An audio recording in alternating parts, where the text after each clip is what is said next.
acceptable, as handsome, as standard, that meets the requirement of a king like Saul. And that was why he was chosen as the first king in Israel. And then now he got to the house of Jesse.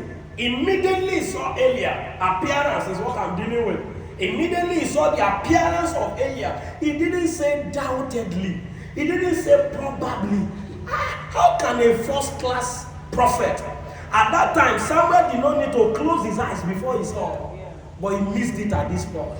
If you are a man that is moved by appearance, you will miss God. And that is why you get to a church and you will look at everything and say, wow, incredible. Indeed, God is here.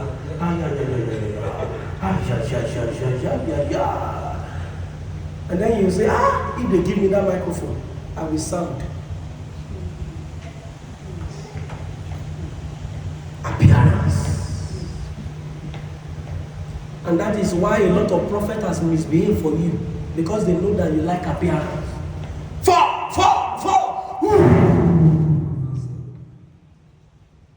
Because they know you want appearance. You want something to happen. You want something to roll. Remember, the Bible says when there was fire, God was not there. When there was storm, God was not there. The Bible says, but when there was a small still voice, he said, God showed up. So when he saw Eliab, he said, indeed, surely, he used the word surely, the Lord anointed is before me. And God said, no, Samuel, look not at his countenance. Don't look at his appearance. And for Eliab, I have rejected him. You've rejected Eliab? God said yes. Okay, next. Next, 4, 5, 6.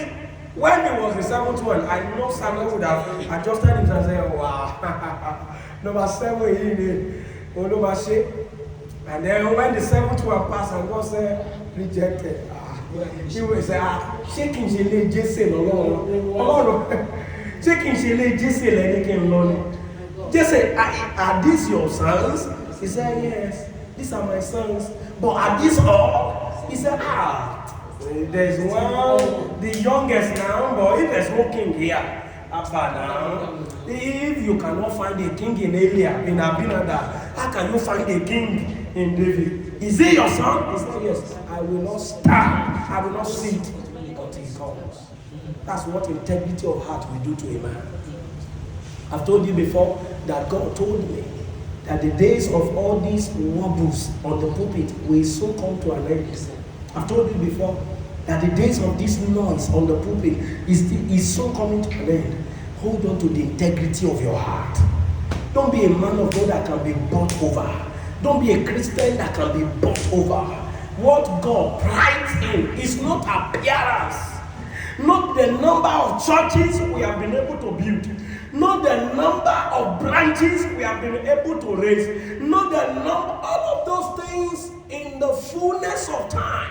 If God brings them, so be it. But that must not be your heart. That must not be the center of your heart. I do not look like man look.